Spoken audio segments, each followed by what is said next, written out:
Casablanca hotel connection back online. He is back online. $30,000, Tanya, is on the line, as well as 100 points for the winner of this Armageddon. Round of applause. Let's go. A Bishop's opening and Alireza Firouzja sticking to his guns, sticking to what got him here in the first place. Magnus starting with 7 minutes on the clock. That's a bold move. It's a bold move, but Magnus needs only a draw for the championship. Alireza Firouzja has to win on demand with the white pieces, gets those extra minutes on the clock, and it's a bold opening as well, Daniel. Black gets the central control, but that also means that white can start targeting these central pawns early on once there's a trade on d5. Yeah, the Bishop's opening is a good balance, right? It's not as theoretical as the Italian, but it's a very cagey opening, and Alireza is playing this more modestly. There's the sort of Hikaru way of playing the Bishop's opening, which is more aggressive. He's playing this almost like a King's Indian attack, right? Keeping his pawns on d3 and e4, and often in almost all e4 openings, the knight makes its way to g3. At the same time, you have to be very, very careful. Knight to c5, don't want to give away your light squared bishop, and you don't want a total liquidation in the center. I don't like this.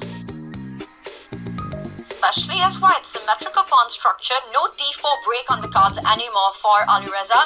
So now he needs to, it's going to be a maneuvering game, right? First question, where do you put that knight from d2? Because you need to open up that bishop on c1. You still have to complete your development. Meanwhile, black's knight can already fall back on e6. Now it's being forced to, Daniel, and start eyeing those dark squares, specifically the f4.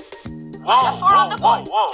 I'm very surprised at knight f4, because typically allowing the e-pawn to inch forward to e5 like that is a bad idea. You're taught to avoid this. So I don't think Magnus needed to rush with knight f4, maybe feeling the pressure of the clock. And knight to d6 apparently gives a big advantage for white. Bishop takes d6. Is there an intermezzo with queen to d3 hitting h7 and setting up e takes d6? That is sick. No, but that's unfindable. But it's beautiful. It's a very cool idea, because, and the point you need that intermezzo is because of the massive pin along the e file, so you can't recapture on d6. And now queen to d3, this would be game over. You just blundered into the whole line. Queen d3, as you pointed out. That is one heck of a move. Queen takes pawn is not just a check. Queen h8 is game over. And if you play g6, wasting a tempo, now you can play e takes d6. The rook is defended twice. And the fact that black's rooks are disconnected will cost him the game. Black has to drop back to f8. This is a disaster, and Alireza missed it. That was a huge chance. It wasn't winning for white, Tanya. I mean, knight d6, black could have slid the rook away, but it would have been big, big trouble. Now Magnus has a chance to slide his rook away from the line of fire, but bishop e6, I think, is what he's going to choose.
massive That's right. turnaround. So, Daniel, this match, you just can't call a result ever until it's over. But Queen B4, the difference in these positions is that it's hard to see the compensation or even setting up of tricks as black. White's pieces and white's pawns are just dominating the position. Yeah, and the knight on a7 is safe. I would try bishop c2. If I'm Carlsen, I'm going to go bishop c2, queen takes d4. Keep the queens on the board. That's your only chance. If the queens come off the board, the c-pawn is going to seal the deal. But, Tanya, queen takes d4, queen to b8. There is one more hurdle to cross for Alireza. Bishop to b6 becomes a threat. The knight on a7 still a little bit destabilized.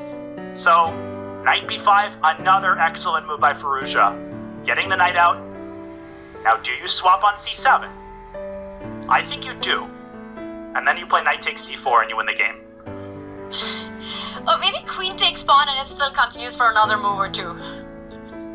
Anything wins, but that's also a problem. Now you have to decide how you're going to win the game.